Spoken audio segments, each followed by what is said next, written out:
Welcome to next topper humanities, जहां हम बनाते हैं देश का भविष्य।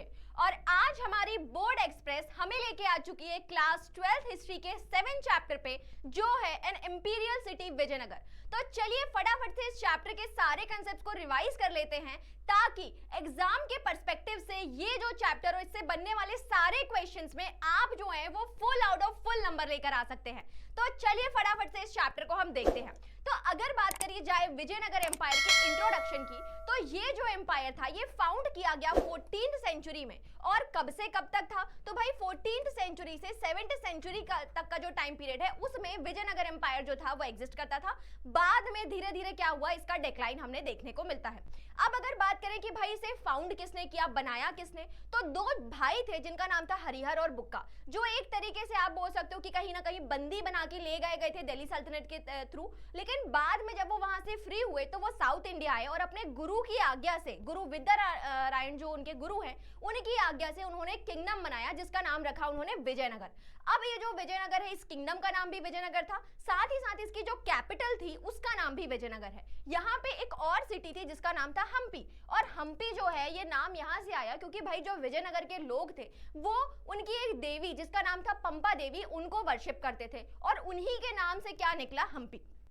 अब अगर हम बात करें कि भाई विजयनगर के बारे में हमें पता कैसे चला, what are the sources of information, तो जो विजयनगर था वहां पे समय समय पे कई सारे जो ट्रैवलर्स थे उन्होंने विजिट किया, और विजिट करने के बाद उन्होंने अपने अकाउंट्स बनाए। तो जैसे कि हुए डोमिनिगो पियास, अब्दुल रजाक जो कि पर्शिया से आए हुए थे, निकोलो डी कोंटी, ठीक है। तो इस तरीके से कई सारे आप बोल सकते हो ट्रैवलर्स जो थे वो यहाँ पे आए और उन्होंने अपना जो अकाउंट है वो विजयनगर के बारे में हमें बनाया। उसके बाद अगर हम बात करें आर्कियोलॉजिकल सोर्सेज की, तो जो हम्पी सिटी है वहां से हमें कई सारे रूइंस मिले हुए हैं। उसके साथ साथ कई सारे टेम्पल्स हैं, इंस्क्रिप्शन है, मैन्यूस्क्रिप्ट हैं, जो विजयनगर एम्पायर के बारे में हमें बताती है। अब बात करें कि भाई जो ब्रिटिशर्स थे जब वो इंडिया आए तो उन्होंने किस तरीके से जो विजयनगर एम्पायर की जो हिस्ट्री थी उसको कहीं ना कहीं कंसोलिडेट किया। तो बात करी जाए 1800 में जो कॉलोनियल मैकेंजी हैं वो आते हैं साउथ इंडिया।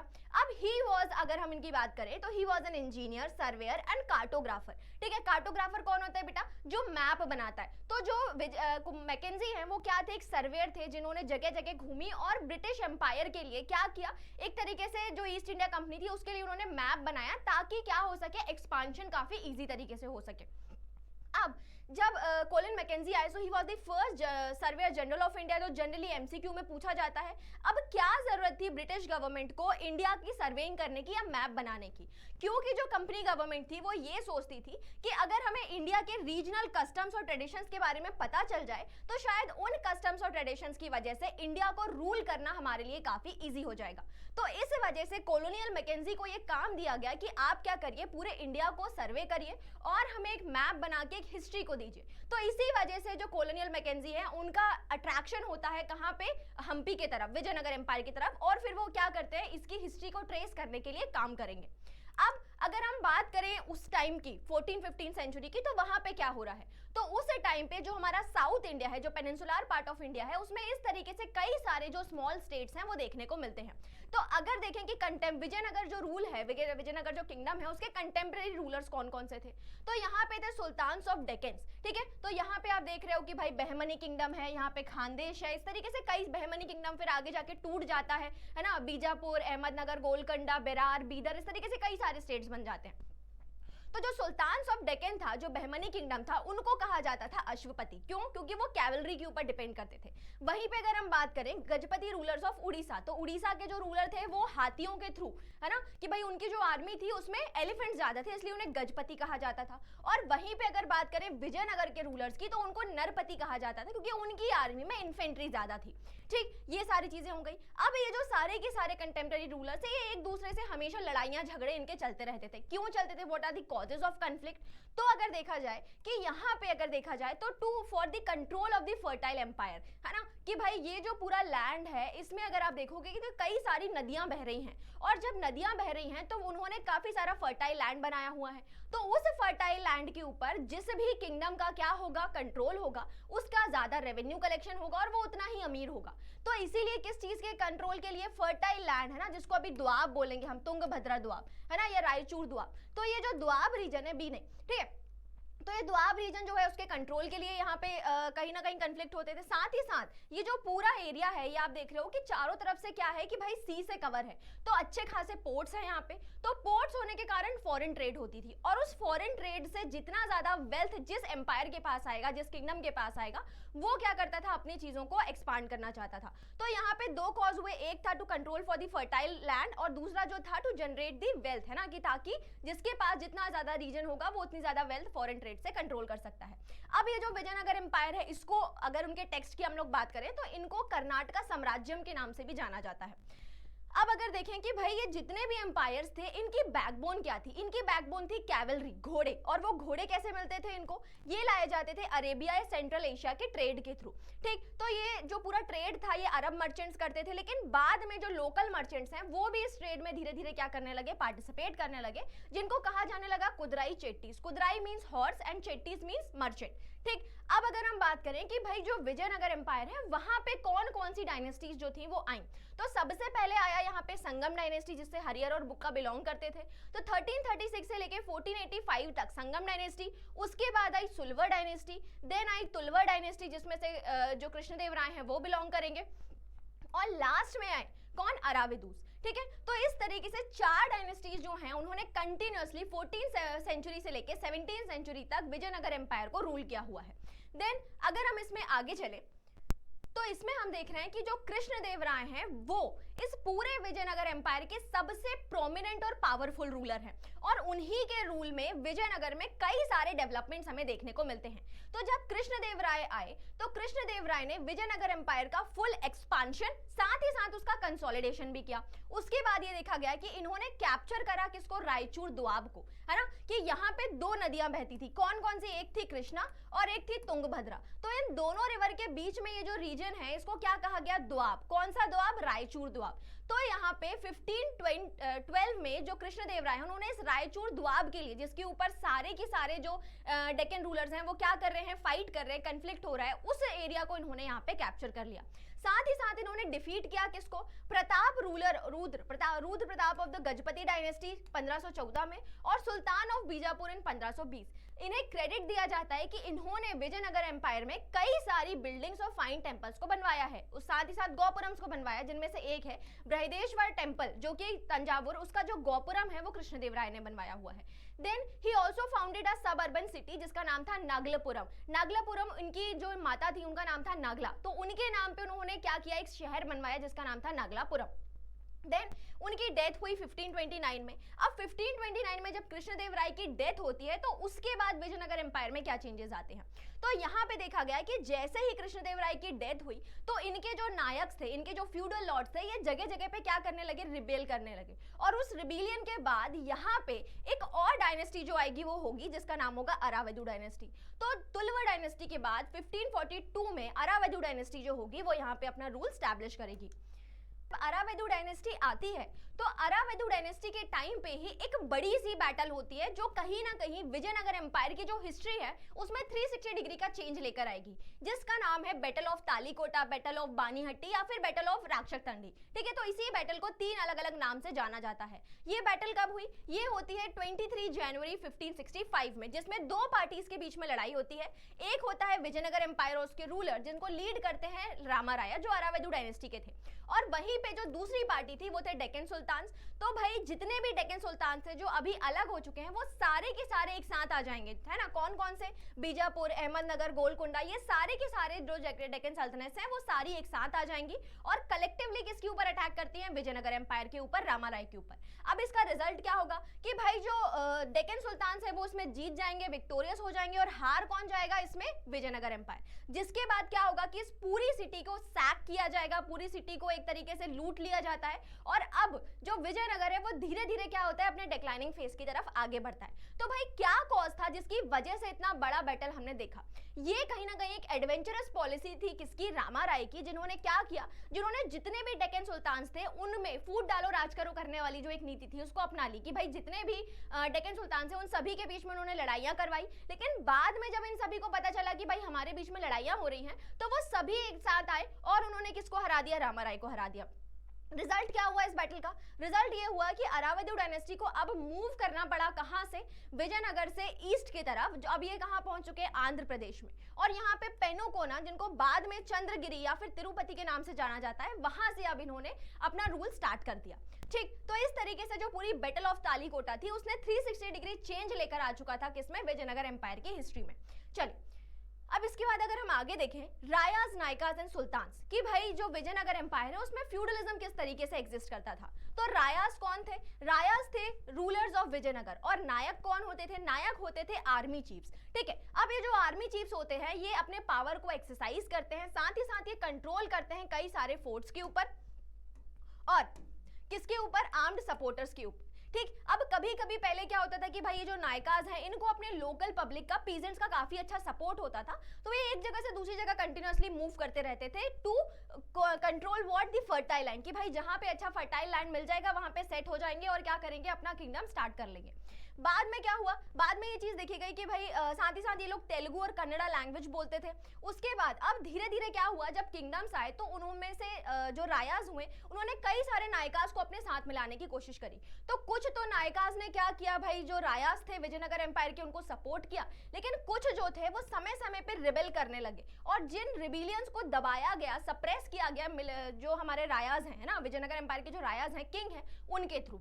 ठीक, अब उसके बाद अगर हम आगे देखें तो इस पूरे सिस्टम से एक और सिस्टम का हम इवोल्यूशन देखते हैं, which is the Amar Nykaa system.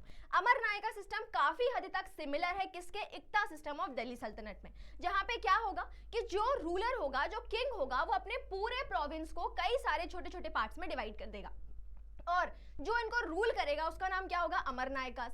तो अब ये जो अमर नायकास है ये कौन है भाई? These are the military commanders, जिनको क्या किया गया, जिनको टेरिटरी दी गई कि वो उस एरिया को गवर्न करे, साथ ही साथ वहां से क्या करें? टैक्सेस को कलेक्ट करके किसको दे दें? रायास को दे दें। Then they were given the duty to collect the tax and other dues from the peasants, craftsmen and traders in the area. साथ ही साथ अब ये जो रेवेन्यू आया, इस रेवेन्यू का क्या काम होगा? तो इस रेवेन्यू को 3 अलग अलग कामों के लिए यूज किया गया। सबसे पहला जो पार्ट था वो जो नायकाज हुए उन्होंने अपने पर्सनल यूज के लिए रख लिया, क्योंकि उनके पास भी क्या देखा गया कि भाई एक तरीके से आप बोल सकते हो कि अपने पास खुद की टेरिटरी है, तो उसके मेंटेनेंस के लिए, कंटेजेंस के लिए, आर्मी, हॉर्सेस वगैरह, एलिफेंट्स वगैरह को मेंटेन करने के लिए, साथ ही साथ कई सारे अपना जो एरिया है उसमें टेम्पल्स बनवाए उन्होंने, इरिगेशन फैसिलिटीज दी। और जो रायाज हुए उन रायाज को भी वो क्या कर रहे हैं कि साल में एक बार ट्रिब्यूट देना पड़ेगा अपनी लॉयल्टी दिखाने के लिए। ठीक है, तो उसमें से एक पार्ट ये लोग किंग को देते थे एनुअली एज अ गिफ्ट या फिर एज अ ट्रिब्यूट। ठीक, उसके बाद अगर देखा जाए तो इन नायकास के ऊपर कंट्रोल करने के लिए जो किंग है वो समय समय पे अपना कंट्रोल एजर्ट करते थे।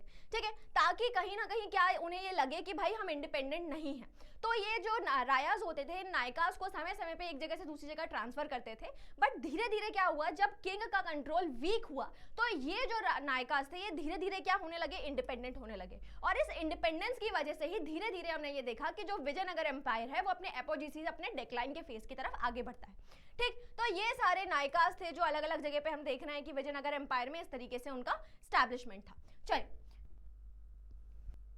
अब उसके बाद अगर बात करी जाए कि भाई ये जो विजयनगर एम्पायर है इसका फोर्टिफिकेशन किस तरीके से हुआ, तो इस पूरे फोर्टिफिकेशन का जो डिस्क्रिप्शन था वो लेकर आए अब्दुल रज्जाक, जो कि एक ट्रैवलर थे। कहां से आए हुए थे?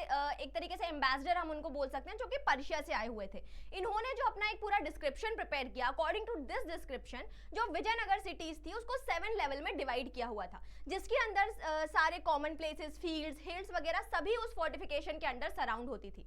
तो इस 7 फोर्टिफिकेशन लेवल में जो पहला लेवल था वो बताता किंग की टेरिटरी को, दूसरा होता था एडमिनिस्ट्रेटिव सिस्टम का, तीसरा था इंपॉर्टेंट बिल्डिंग, चौथा पब्लिक सेक्टर्स, फिर फार्म, कॉप्स एंड लास्ट में जितनी भी हिल्स वगैरह थी उन सभी को इस तरीके से उन्होंने आप बोल सकते हो कि फोर्टिफाई किया हुआ था। ठीक, अब इस फोर्टिफिकेशन के बेनिफिट और डिसएडवांटेज क्या क्या थे? तो भाई फोर्टिफिकेशन की वजह से कहीं ना कहीं जब विजयनगर एम्पायर के ऊपर सीज होता था तो उस टाइम पे ये प्रोटेक्ट कर सकते थे अपने आप को फ्रॉम द एक्सटर्नल एग्रेशन। ठीक है, क्रॉप्स कहीं ना कहीं प्रोटेक्ट हो जाती थी कि भाई लंबे समय तक अगर बाहर से सीज हुआ है ना, घेरा गया है, तो उस चीज में क्या हो सकता है, अंदर खाने पीने की कोई कमी नहीं होगी, तो क्रॉप्स को कहीं ना कहीं प्रिजर्व किया गया।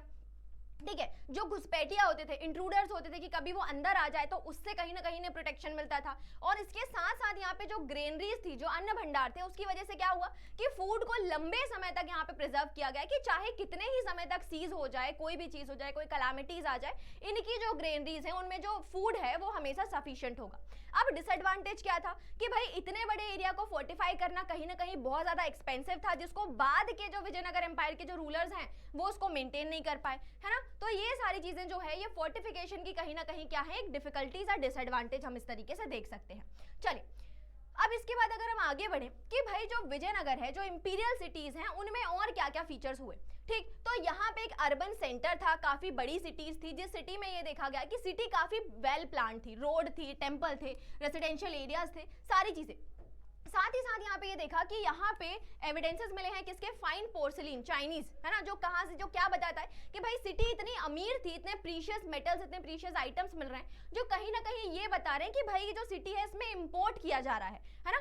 उसके साथ अगर देखें कि भाई ये जो सिटी, अब इसके वाटर सिस्टम की अगर हम बात करें तो विजयनगर एम्पायर आप एक तरीके से बोल सकते हैं कि काफी हिली एरिया है, बहुत पथरीला इलाका है। तो पथरीला इलाका होने के कारण यहाँ पे पानी जो है वो बहुत कम था, है ना। तो उस चीज की वजह से क्या हुआ कि लार्ज ग्रेनाइट हिल्स थी, नेचुरल बेसिन्स बने हुए थे, है ना, तुंगभद्रा रिवर के, लेकिन काफी ज्यादा एरिड जोन था। अब इस एरिड जोन में उस वाटर स्कैर्सिटी को फुलफिल करने के लिए जो विजयनगर के रूलर हुए, उन्होंने टैंक्स एंड कैनाल्स को बनाना शुरू किया। तो उनमें से सबसे फेमस जो है वो है कमलापुरम टैंक, जिसका वाटर इरिगेशन, साथ ही साथ जो रॉयल सेंटर्स था उसको भी पानी सप्लाई करने के लिए काम आता था। और यहाँ पे बनाई गई हिरिया कैनाल, जिसकी हेल्प से इरिगेशन में कहीं ना कहीं मदद मिल जाती थी। तो जो बड़ी बड़ी नदियां वहां बह रही हैं, उन नदियों से कैनाल बनाई गई और मेन सिटी के थ्रू उसको क्या किया गया, जोड़ा गया। ठीक, तो ये सारी चीजें हमने इसमें देखी।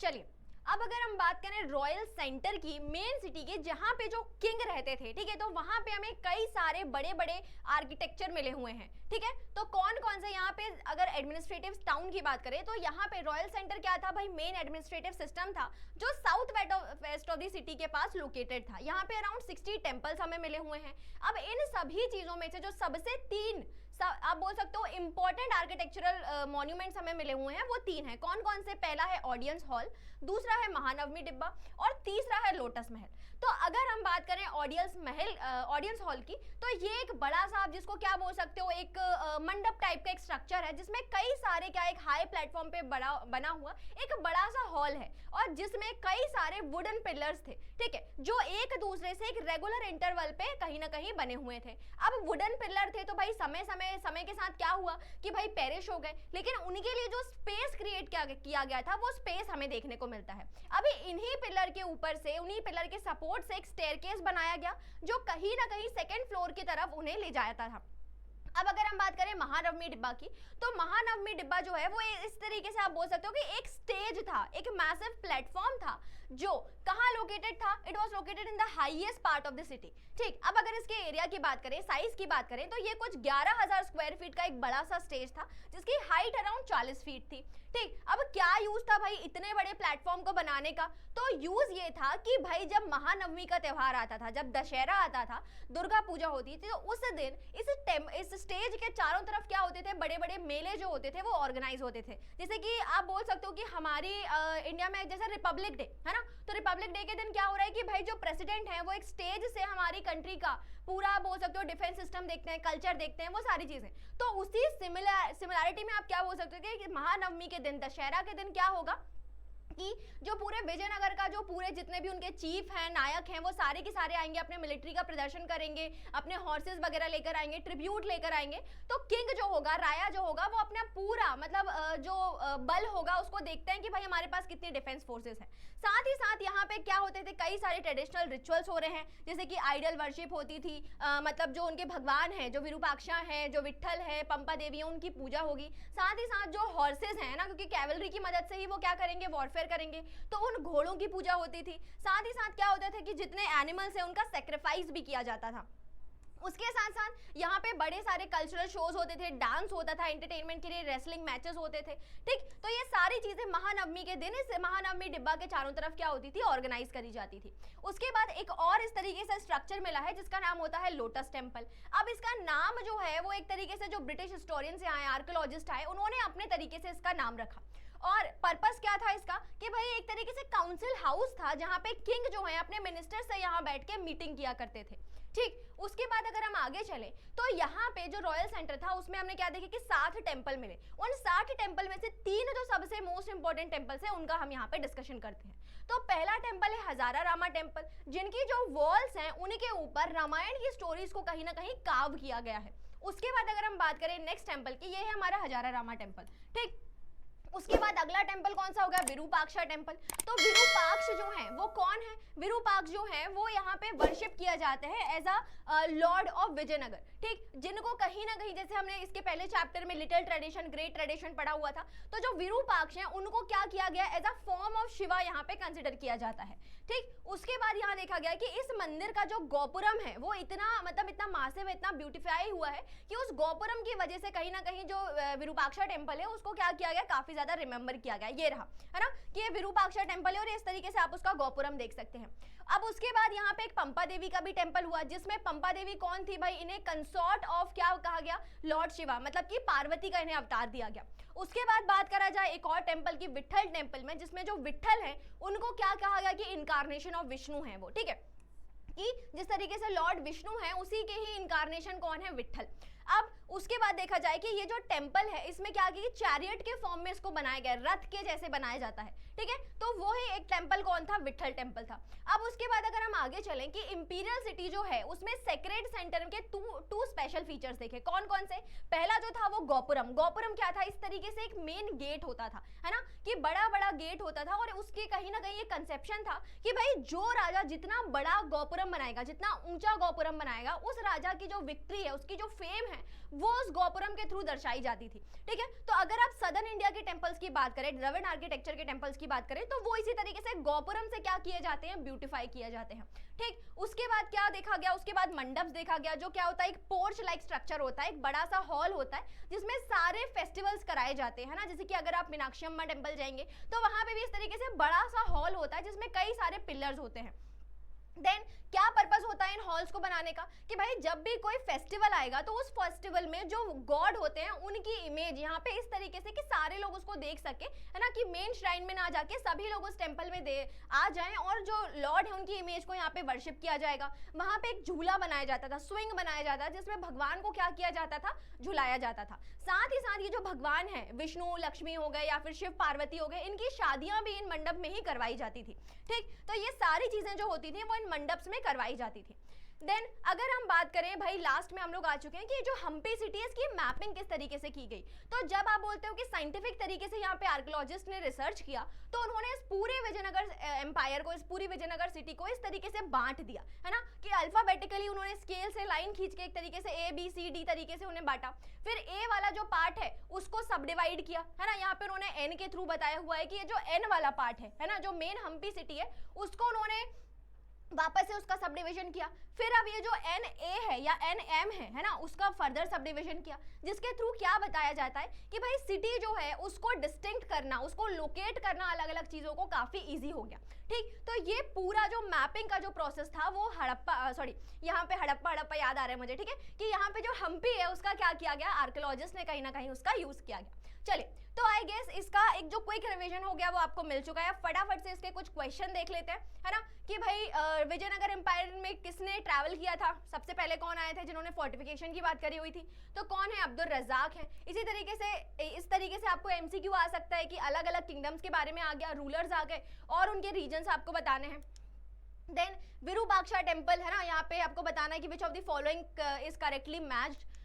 देन इस तरीके से स्टेटमेंट बेस्ड क्वेश्चन आते हैं। ठीक है, उसके बाद एयर पूछा गया कि भाई जो हम्पी है उसको वर्ल्ड हेरिटेज साइट कब डिक्लेयर किया गया, तो 1986 में। उसके बाद ये शॉर्ट आंसर क्वेश्चन है, ठीक है, वेरी शॉर्ट, कि भाई के जो सोर्स बेस्ड स्टडी क्वेश्चन होते हैं उसमें इस तरीके से आपसे पूछ लिए जाते हैं। हाँ, यहाँ पे देखिए ये वाला जो क्वेश्चन है, ritual and practice associated with Mahanavami डिब्बा, है ना, महानवमी डिब्बा जो है ना बेटा, वो इस चैप्टर का सबसे इंपॉर्टेंट आप बोल सकते हो कि जो टॉपिक हो सकता है जिससे जनरली हर साल क्वेश्चन पूछ रही है CBSE। ठीक है, तो उसको आपको स्पेशल एम्फसाइज करके उसको पढ़ना है, उसकी अच्छी खासी डिटेलिंग आपको करनी होगी। ठीक, उसके बाद ये वाला जो क्वेश्चन है ये भी कि कृष्णदेव राय ने कैसे कंसोलिडेशन किया, एक्सपांशन किया, उसके ऊपर जनरली क्वेश्चन बनते हैं। ठीक है। उसके बाद अमरनायका सिस्टम क्या है, किस तरीके से वो फ्लरिश हुआ, उसके जब अमरनायका सिस्टम कृष्णदेव राय की डेथ हो गई तो फिर उसमें क्या चेंजेस आए, चैलेंजेस आए, वो सारी चीजें आपको यहाँ पे देखनी होगी। ठीक, उसके बाद यहाँ पे आ गया हमारा सोर्स बेस्ड क्वेश्चन कि भाई जो टैंक्स है वो किस तरीके से बनाए गए, है ना, क्या इंपॉर्टेंस थी विजयनगर में टैंक्स की, वो चीज आपको देखनी है। Then this is all about this lecture. I hope आपको ये लेक्चर पसंद आया होगा। आपके जो भी व्यूज हैं, आइडियाज है, सजेशंस हैं, प्लीज हमें कमेंट बॉक्स में बताइए। Thank you so much.